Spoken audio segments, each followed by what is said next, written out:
ईश्वर तुम्ही दया करो, तुम बिन हमारा कौन है। ईश्वर तुम्ही दया करो, तुम बिन हमारा कौन है। दुर्लभता दीनता हरो, तुम बिन हमारा कौन है। जग को बनाने वाला तू, दुखड़े मिटाने वाला तू। जग को बनाने वाला तू, दुखड़े मिटाने वाला तू। बिगड़ी बनाने वाला तू, तुम बिन हमारा कौन है। ईश्वर तुम्ही दया करो, तुम बिन हमारा कौन है। माता तू ही, पिता तू ही, बंधु तू ही, सखा तू ही। माता तू ही, पिता तू ही, बंधु तू ही, सखा तू ही। केवल तुम्हारा आसरा, तुम बिन हमारा कौन है। ईश्वर तुम्ही दया करो, तुम बिन हमारा कौन है।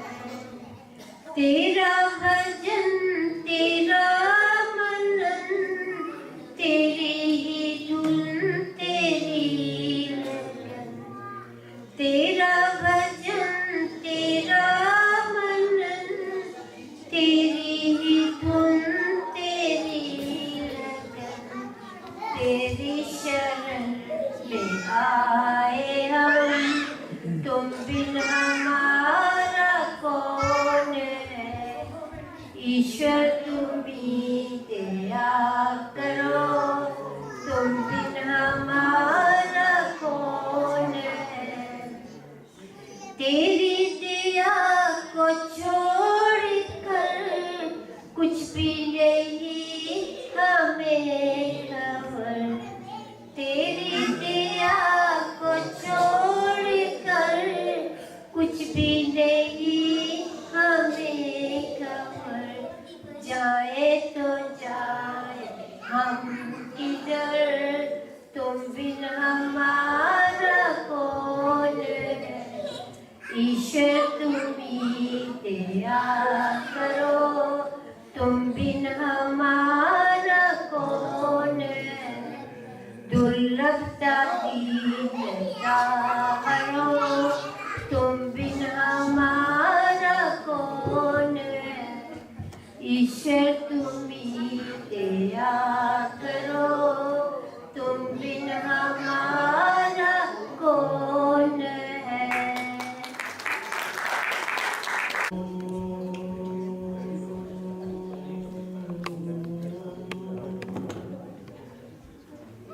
भद्रं कर्णेभिः शृणुयाम देवा, भद्रं पश्यमाक्षभिर्यत्राः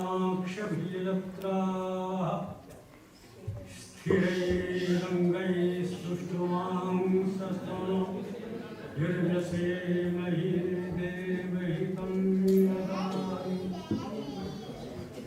ॐ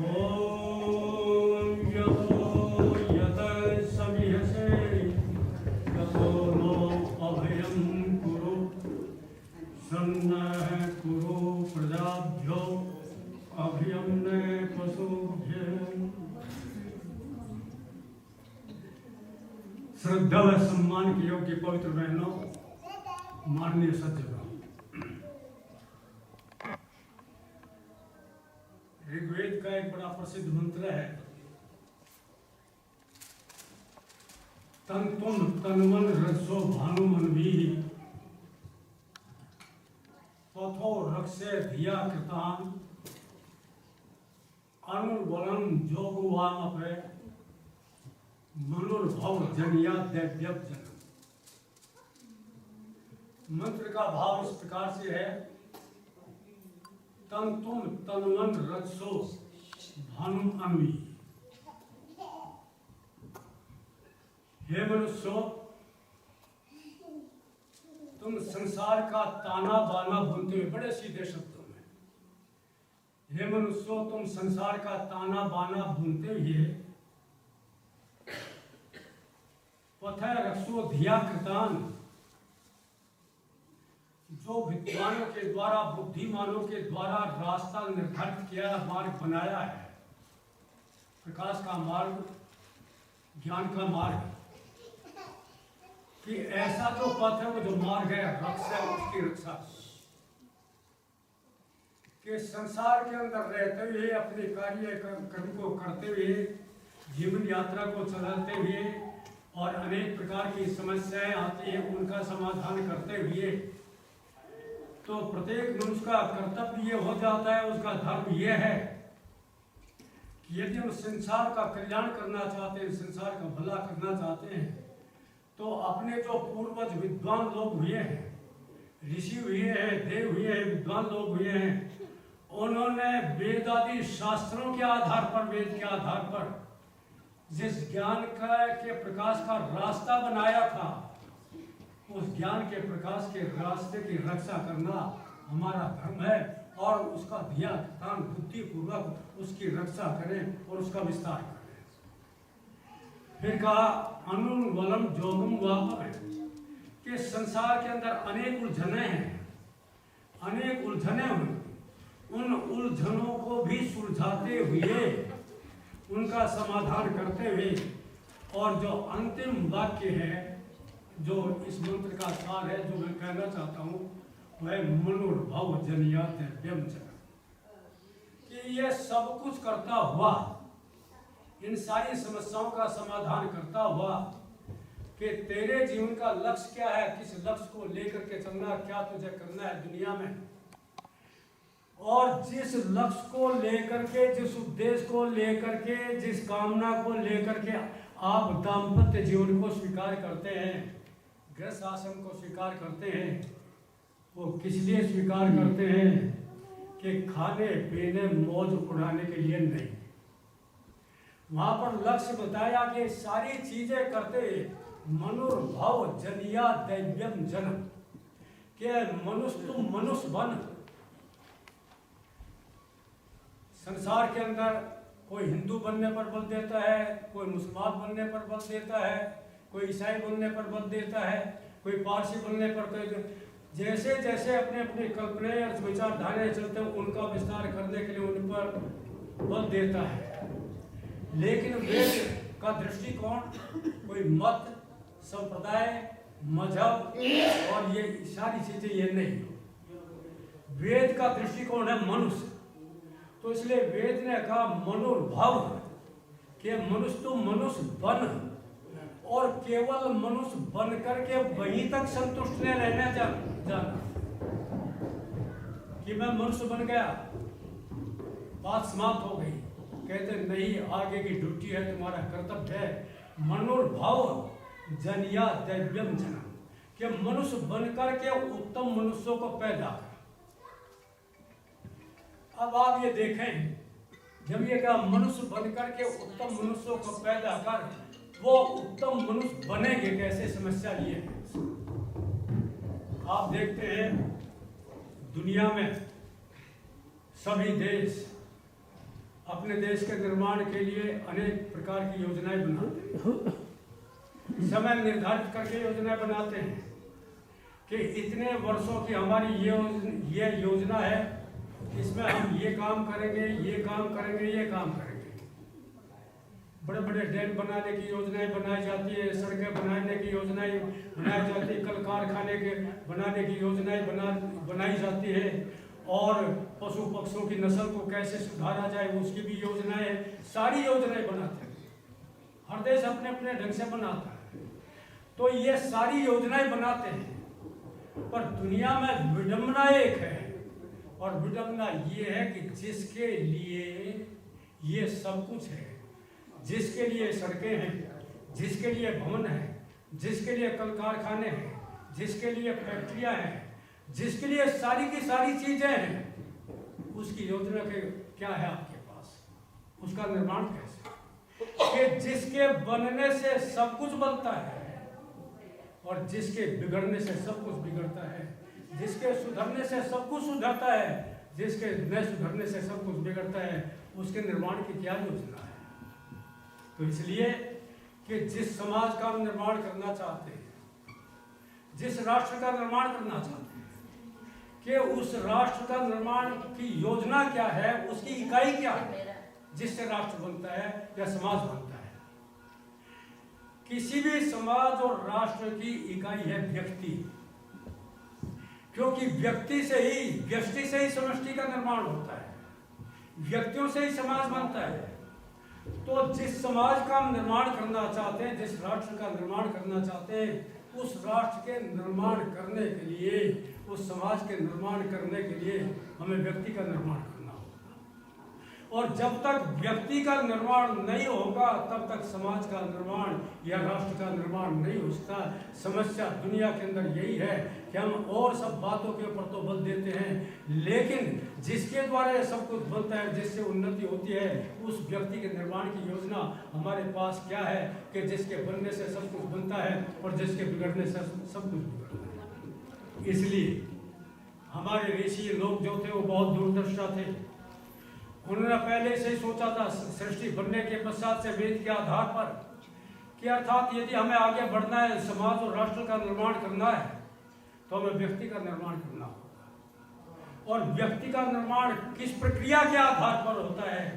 उसी प्रक्रिया को महर्षि स्वामी दयानंद जी महाराज ने वेदादि शास्त्रों के आधार पर, जो कि प्राचीन प्रक्रिया है, जिसको कि हम भूल चुके थे, उस प्रक्रिया को हमारे सामने ला करके इस समय रखा, जिसको कहते हैं संस्कार।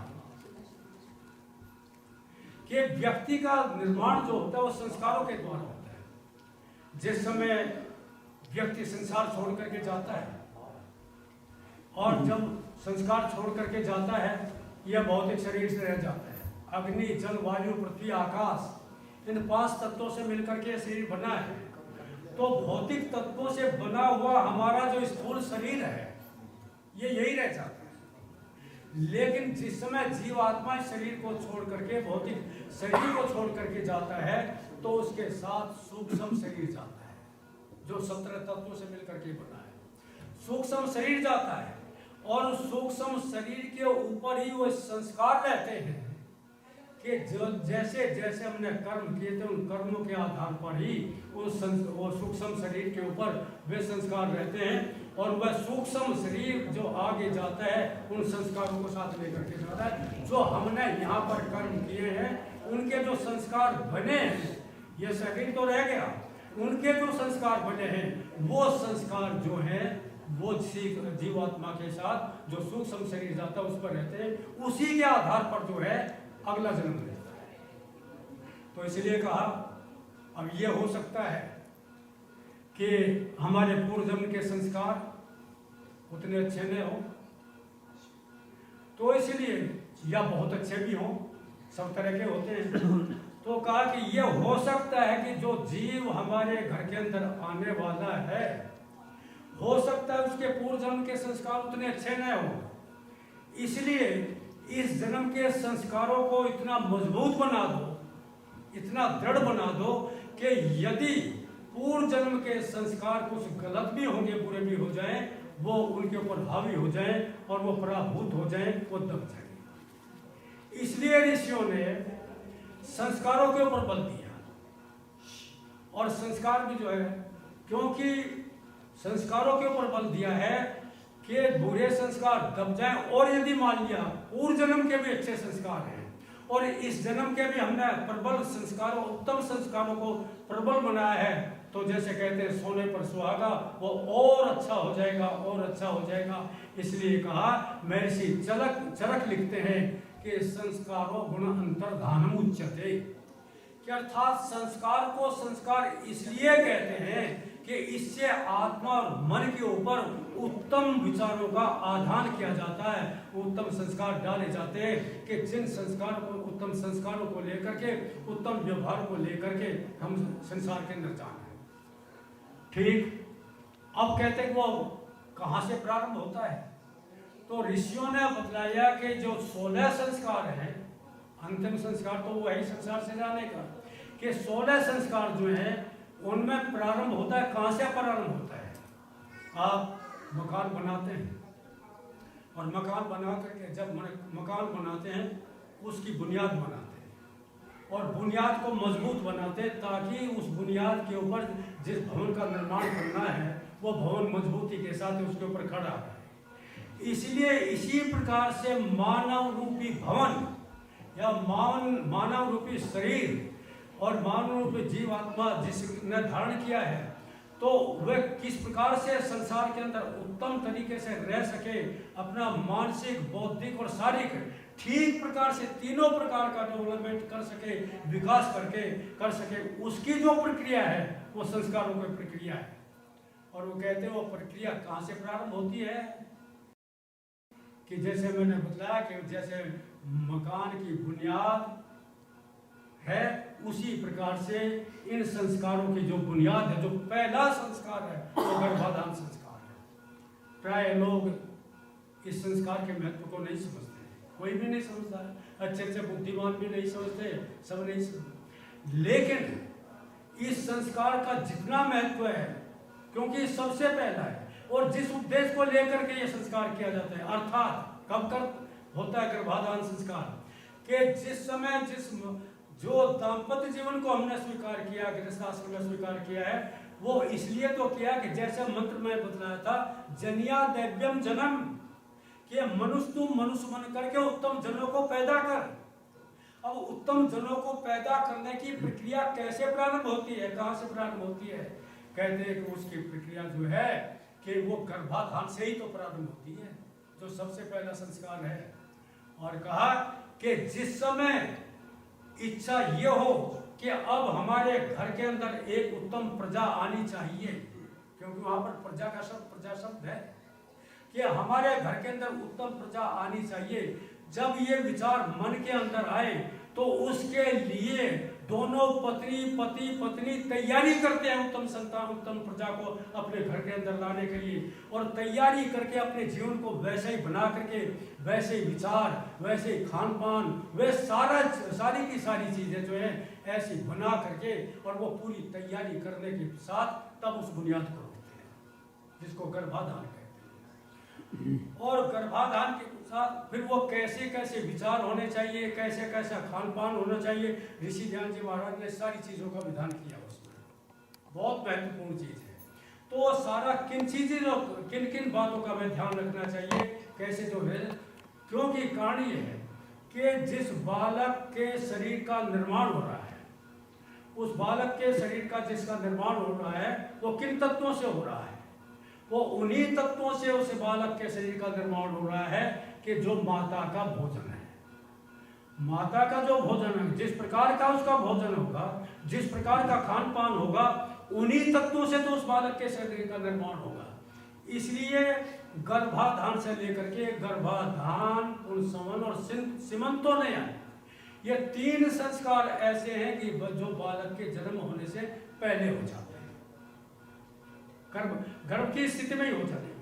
पहला गर्भाधान संस्कार हुआ, और फिर उसके पश्चात जो सावधानी बरतनी चाहिए वो, फिर तीसरे मास में जाकर के विधान किया पुंसवन संस्कार।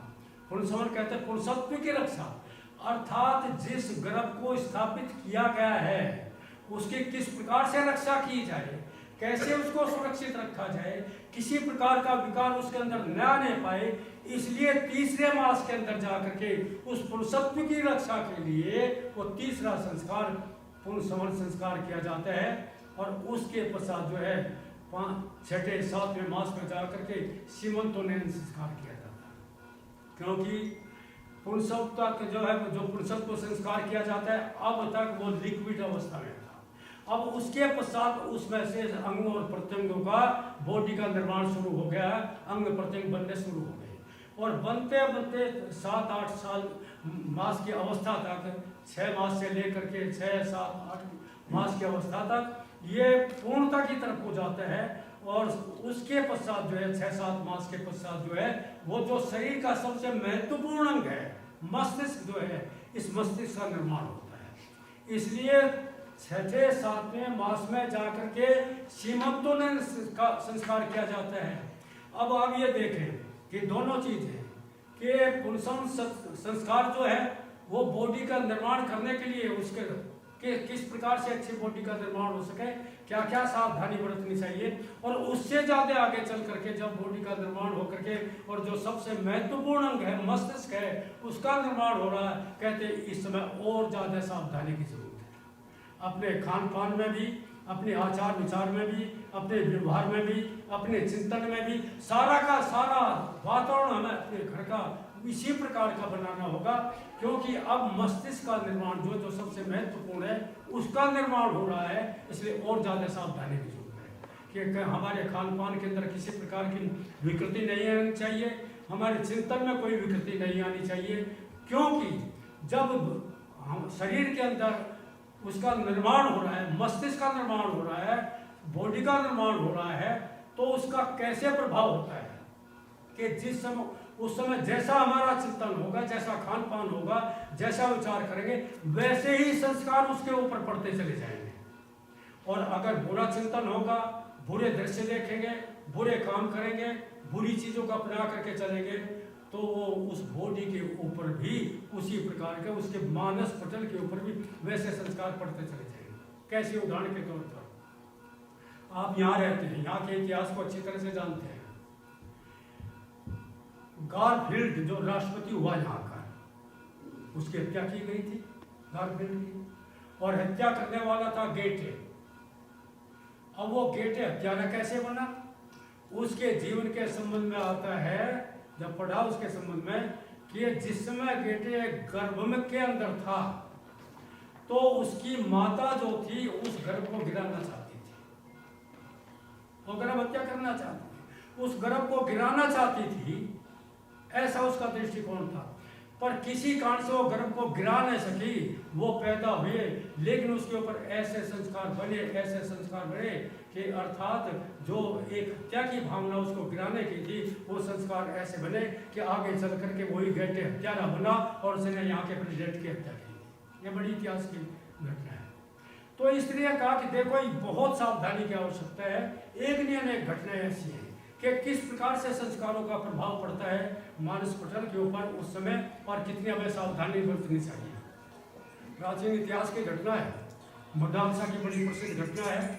कई बार विद्वान लोग आपको सुनाते हैं कि मदालसा और उनके पति ऋतुध्वज, एक बार उनके अंदर बहस हो गई। माता ये कहती थी कि माता के हाथ में ज्यादा भाग है संतान के निर्माण करने का, जैसा चाहे वैसे बना सकती है। पिता ये कहते थे नहीं, पिता के हाथ में जैसा चाहे वैसा बना सकते हैं। वो आपस में बहस हुई कि अच्छा परीक्षण हो जाए, कि हो जाए परीक्षण। तो क्या किया कि मदालसा ने यह निश्चय किया, मैं ऐसी संतान का निर्माण करूंगी कि ताकि उस संतान के अंदर किसी प्रकार का ये जो सांसारिक वैभव है, ये जो ठाट पाठ है, राजपाठ है, इसके प्रति आकर्षण न हो। तो उसने क्या काम किया कि जब गर्भावस्था के अंदर, तो उसी अवस्था के अंदर उसने अपना खान पान बदला, सात्विक खान पान बनाया, अपना चिंतन बदला, अपने स्वाध्याय के ग्रंथ बदले, और सारे अपने रूम के अंदर उसी प्रकार के त्यागी व्यक्तियों के, वैरागियों के, इस प्रकार के चित्र लगे।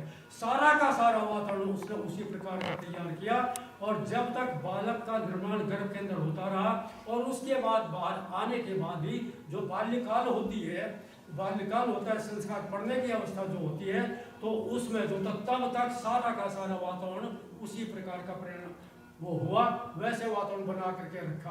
परिणाम उसका ये हुआ, एक संतान इसी प्रकार की बनी, दूसरी संतान के लिए भी ऐसा ही किया, तीसरी संतान के लिए भी ऐसा ही किया, 4-5 संतानें जब ऐसी हो गई इस तरह से, तो ऋतुध्वज कहने लगा, देवी मैं हार गया, तुम जीत गई, अब ऐसी संतान का भी निर्माण कर लो ताकि इस राजपाट को, स्टारपाट को भी संभाल सके। उसने कहा बहुत अच्छा। अब उसने अपनी प्रक्रिया जो थी उसमें परिवर्तन किया, अपने खान पान में परिवर्तन किया थोड़ा सा, और अपने स्वाध्याय के ग्रंथों में परिवर्तन किया, महापुरुषों के तेजस्वी महापुरुषों के सूरवीरों के चित्र लगाए, सारा का सारा वातावरण इस प्रकार का तैयार किया। उसका परिणाम ये हुआ कि आगे चल करके उसी प्रकार के संतान।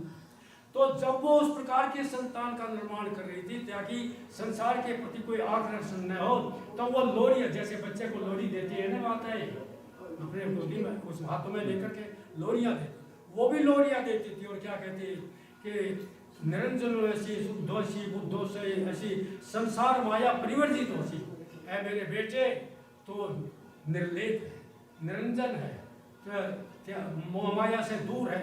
इस प्रकार के वैराग्य की लोरियां दिया करती थी। परिणाम उसका यह है कि इस प्रकार की संतान का निर्माण किया, और जब वातावरण दूसरे प्रकार का किया तो उस प्रकार की संतान हो गई। तो इसलिए कहा कि आप वो प्रसिद्ध घटना हमेशा सुनते रहते हैं कि जिस समय अभिमन्यु चक्रव्यूह का के अंदर फंस रहा था, उस समय जब वो गर्भ के अंदर था तो उसकी माँ को अभिमन्यु के उसके के अंदर अर्जुन जो है चक्रव्यूह के अंदर प्रवेश करने की ये सारी कथा सुनाया करते थे। प्रवेश करने की कथा तो सुनाते रहे, लेकिन आगे जो निकलने की कथा थी वो नहीं सुना सके। इसलिए अभिमन्यु चक्रव्यूह के अंदर प्रवेश तो सफलतापूर्वक कर गया, पर उससे नहीं निकल सका, उसका उसे ज्ञान नहीं था। इसलिए कहा कि संस्कारों का बड़ा भारी प्रभाव पड़ता है। अनेक घटनाएं इस प्रकार की आपको मिलेगी। तो कहा कि देखो कि सबसे पहला गर्भाधान संस्कार, दूसरा पुंसवन संस्कार, तीसरा सीमंतोन्नयन संस्कार कि जो मस्तिष्क का निर्माण करने के लिए है, बॉडी का निर्माण करने के लिए, और उससे आगे चल करके जो है कि जब पैदा होते हैं तो वहाँ पैदा जिसको जात कर्म संस्कार कहते हैं, तो वहाँ पर क्या विधान किया ऋषि ध्यान जी महाराज वैदिक शास्त्रों के आधार पर, आयुर्वेद के आधार पर वो लिखते हैं कि जहाँ बालक का जन्म हुआ हो वहाँ पर जा करके पिता सोने की सलाखा लेकर मधु में डुबोकर और जाकर के उसकी जिह्वा के ऊपर लिखे ओम, और उसके कान के अंदर बोले तुम वेदोसी अस्मा भव परसुर। अब आप विचार करें कि सोने की सलाखा ही क्यों है और मधु में डुबो करके क्यों है? कि सोने की सलाखा, ऐसे ये आयुर्वेद का सिद्धांत है। यहाँ सोने की सलाखा इसलिए कि सोना आयुवर्धक होता है। सोना एक बहुत बड़ी औषधि भी है, आयुवर्धक है। और मधु जो होता है, मधु का गुण ये होता है, ये योगवाही होता है। अर्थात जिस औषधि के साथ ये दिया जाएगा, जो औषधि इसके साथ दी जाएगी, उस औषधि के गुण को धारण कर लेता है और ये रेचक होता है, शरीर के अंदर के मल को भी निकाल करके बाहर करता है। इसलिए विधान किया आयुर्वेद और आध्यात्मिकता दोनों साथ साथ चल रही है, उसके आधार पर विधान किया कि सोने की सलाखा लेकर मधु में डुबोकर और जिह्वा के ऊपर लिखे ओम। यानी ये सब कुछ करते हुए कि भौतिक विज्ञान भी और आध्यात्मिक विज्ञान भी प्रारंभ से ही संस्कार डाल रहे हैं कि ओम, उसकी जिह्वा के ऊपर लिखे ओम, और कान के अंदर बोले वेदोसी, अर्थात तो ज्ञानवान विद्वान बन करके संसार के अंदर रहे। और केवल इतने से काम नहीं चलेगा कि ज्ञानवान हो गया, लेकिन शरीर यदि मजबूत नहीं है, उसके लिए भी कहा कि अस्मा भव परसुर भव, अर्थात तेरा शरीर भी इस प्रकार का जो पत्थर के समान दृढ़ हो, कुल्हाड़े के समान तीक्ष्ण हो। इस तरह के ये सारे जो है जात कर्म संस्कार के अंदर बहुत बड़ा रहस्य है। ये तो मैं साफ रूप में बता रहा हूँ। तो जात कर्म संस्कार हो गया, तो ये चौथा संस्कार हो गया। फिर आगे चल करके नामकरण संस्कार होता है। वहाँ पर ऋषि ध्यान जी विधान करते हैं कि बालक के जन्म के 11वें दिन या 101वें दिन या फिर जिस दिन दूसरा साल प्रारंभ, जिस दिन आपको सुविधा हो, तो कहते हो नामकरण संस्कार करना। क्यों? वो इसलिए संसार के अंदर रहते हैं, संसार के अंदर एक दूसरे से संपर्क करने के लिए, संबोधन करने के लिए, पुकारने के लिए कोई संज्ञा चाहिए, कोई नाम चाहिए। लेकिन विधान किया गया कि हमें इसलिए बालक का नाम भी रखना चाहिए। लेकिन सवाल यह कि नाम कैसा रखना चाहिए? तो कहते हैं निरक्ष वृक्ष नदी नामनी नान्त पर्वत नामी कहा, कि वृक्षों के नाम पर, अंतरिक्षों के नाम पर, पर्वतों के नाम पर, नदियों के नाम पर, इस तरह की जो भी ऐसी चीजें हैं जिनकी कोई सार्थकता नहीं, कि और यह भीषण नाम पर, ऐसे कोई नाम नहीं रखना चाहिए। नाम सुंदर रखना चाहिए, सार्थक रखना चाहिए, कि जिससे उसका भी एक आकर्षण हो। नाम सुंदर और सार्थक रखना चाहिए। बीच के जमाने में कुछ ऐसी भी भ्रांति रही कि यदि हम अपने संतान का सुंदर नाम रखेंगे तो कहीं नजर न लग जाए, इसलिए जैसा मन में आता था वैसे ही नाम रख देते थे। किसी का नाम रूढ़ेमल, किसी का नाम कूढ़ेमल, किसी का नाम घसीटोमल, तो ऐसे ऐसे नाम रख देते थे। बस एक बात कह कर क्या, क्योंकि वो तो बहुत हो जाएगा, समय भी हो जाएगा, ये तो बहुत लंबी प्रक्रिया है। पंजाब के अंदर पाकिस्तान बनने से पहले हमारे आर्य समाज के एक पंडित एक संस्कार करा रहे थे, ये नामकरण संस्कार। तो जब नाम रखने का समय आता है तो उस समय पुरोहित जो है बालक के माता पिता से पूछता है कि बताओ आपने क्या निश्चय किया हुआ नाम का। वो पूछता इसलिए है क्योंकि बालक के माता पिता की क्या भावना है, क्या बनाने की भावना है, और जैसा बनाने की भावना है कि उसी प्रकार का सार्थक नाम रखा जाए। तो प्राय ऐसा होता है कई बार वो कह देते हैं हमने तो कोई निश्चय नहीं किया, कि आप ही सोच करके बतला दें। तो पंडित जी ने पूछा कि इससे पहले भी संतान है, कि यहाँ 2 बच्चे और हैं, 2 लड़के, कि उनका क्या नाम है, कि एक का नाम पेशावरीमल है, एक का नाम लाहौरीमल है। तो पंडित जी कहने इसका नाम जो है रावलपिंडीमल रख दो, आपका अधिकार हो जाएगा। तो कहते कि नहीं, निरक्ष विरक्ष नदी नाम ने नान्य पर्वत नामी का नाम में सुंदर और सार्थक होना चाहिए, एक अट्रैक्शन, एक आकर्षण उसके अंदर होना चाहिए। तो इस तरह ये 5वां संस्कार नामकरण संस्कार है। फिर मुंड चलता है, क्या नाम निष्कर्मण संस्कार चलता है, उसका अपना महत्व है। फिर क्या नाम अन्नप्राशन संस्कार चलता है, कब करना चाहिए, उसका क्या महत्व है। उसके बाद जो अभिप्राय ये है कि 8 साल की अवस्था तक, जब तक असली अवस्था संस्कार पढ़ने की रहती है, 8 साल की अवस्था तक 11 संस्कार हो जाते हैं। 11 संस्कार 8 साल की अवस्था तक हो जाते हैं, क्योंकि असली संस्कार पढ़ने की जो एज है, उसकी जो अवस्था, यही अवस्था है। इसमें यदि गर्भाधान से लेकर के उस अवस्था तक आपने सारा परिपक्व वातावरण ऐसा बना करके और ये संस्कार डाल दिए, तो फिर वो उसका निर्माण अच्छे प्रकार से होगा। फिर तो आगे चल करके उपनयन संस्कार होगा, यज्ञोपवीत संस्कार होगा, फिर समावर्तन जब पढ़ने के लिए जाएगा वेदारंभ संस्कार होगा, उसका क्या महत्व है। वेद और जब शिक्षा समाप्त हो गई, ग्रेजुएशन उसका हो गया, अब उसका दीक्षांत समारोह होगा, समावर्तन होगा, वो शिक्षा प्राप्त करके आएगा, उसका क्या महत्व है। तो उसके बाद फिर वो दाम्पत्य जीवन के अंदर प्रवेश करेगा, और उस दाम्पत्य संस्कार का जो महत्व है, जिसको विवाह संस्कार कहते हैं। विवाह का अर्थ क्या है? विवाह का अर्थ है, वाह धातु है, वाह कहते हैं वहन करना, वी कहते हैं विशेष, अर्थात एक विशेष जिम्मेदारी लेने का जब युवक और युवती निश्चय करते हैं, उस जिम्मेदारी को लेने के लिए जो संस्कार किया जाता है उसको विवाह संस्कार कहते हैं। कि अब तक कोई विशेष जिम्मेदारी नहीं थी, अब आगे क्योंकि विशेष जिम्मेदारी लेने के लिए आप तैयार हो गए हैं, इसलिए उस जिम्मेदारी को लेने के लिए जो संस्कार किया जाता है उसको विवाह संस्कार कहते हैं। और उसमें क्या क्या शिक्षाएं, क्या क्या उसका महत्व है, कि कैसे जीवन यात्रा सफल हो सकती है, कैसे हमारा दाम्पत्य जीवन सफल हो सकता, वो सारी की सारी शिक्षाएं विवाह संस्कार के अंदर है।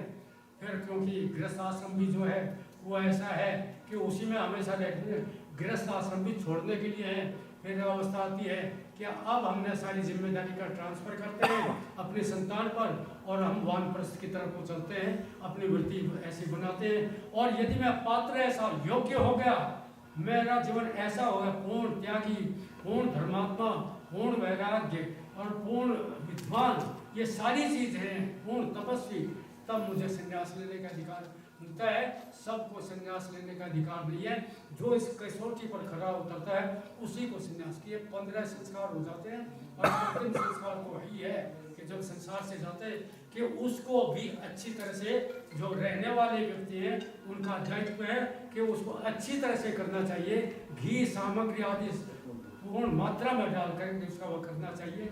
तो इस तरह से ये तो मैंने थोड़ा सा ऊँट के मुंह को कुल्हड़ी में डाला है, थोड़ा सा सार बतलाया ना, इससे इतना महत्व है, इतना महत्व है कि वास्तव में जैसा मैंने कहा था, यदि सही रूप में हम समाज का निर्माण करना चाहते हैं, राष्ट्र का निर्माण करना चाहते हैं, उसकी इकाई है व्यक्ति।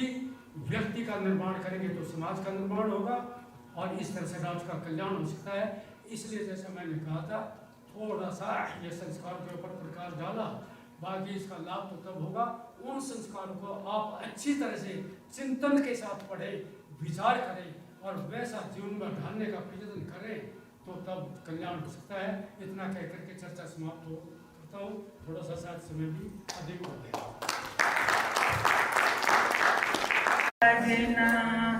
सकल रहा भरपूरने दूर, सर्वव्यापक साजना, पार ब्रह्म परमात्मा, पूर्ण जगत रचा, पूर्ण से पूर्ण भया, बचा सो पूर्ण था, सर्वव्यापक साजना, वेद प्रभु के सत्य है, पूर्ण इनका ज्ञान, आदि से पूर्ण रचे, निश्चय करके जान, सर्वव्यापक साजना, ईश्वर के बिन जग नहीं, नहीं वेद बिन ज्ञान, श्रद्धा से जो सिमारते, निश्चय हो कल्याण, सर्वव्यापक साजना, शरण पकड़ तू वेद की, पार उतारा होय, जिन ढूंढा जिन पाया, जन्म मरण सब कोय, सर्वव्यापक साजना, ओम नाम फूल अमर है, चढ़े सो उतरे पार, सुत हृदय से जाइए, निश्चय हो छुटकार, सर्वव्यापक साजना, सब मनुजों को हुक्म है, नित्य प्रतिवेद पढ़े, राम कृष्ण दयानंद के जीवन ध्यान धरे, सर्वव्यापक साजना, राज करेंगे देवजन, पापी पराजित होय, भजे नगारा वेद का, विजय धर्म की होय, सर्वव्यापक साजना, तू साचा परमात्मा, साचे तेरे वेद, पकड़ सहारा ओम का, कभी न होवे खेद, सर्वव्यापक साजना, भला करो सबका पिता, हम सब तेरे दास, मन अपने सद्भावना, भक्तों की अरदास, सर्वव्यापक साजना, सर्वव्यापक साजना, सकल रहा भरपूर, ज्ञानी पावे निकट ही, मूर्ख जाने दूर, सर्वव्यापक साजना। देखो कहीं पर भटक न जाना, याद करो उपकार।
शांति पृथ्वी शांतिरापः शांतिरोषधयः शांति वनस्पतयः शांति विश्वे शांति ब्रह्म शांति सर्वत्वं शांति शांतिरेव शांति सामा शांतिरेधि ओम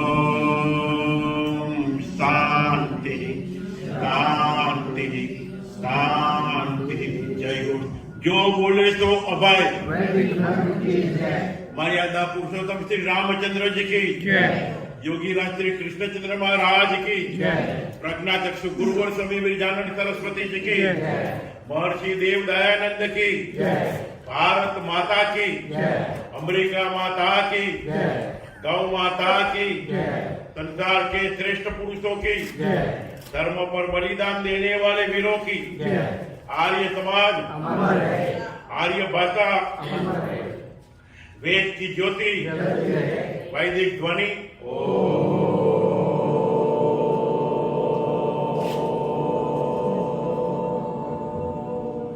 सबको अभिवादन सादर नमस्ते। भोजन मंत्र ओम अन्न पते अन्नस्यन्नो देयनमिवस्य सुस्मिनः प्रप्रदातारं तारित ऊर्जन्नो देहि द्विपदे चतुष्पदे।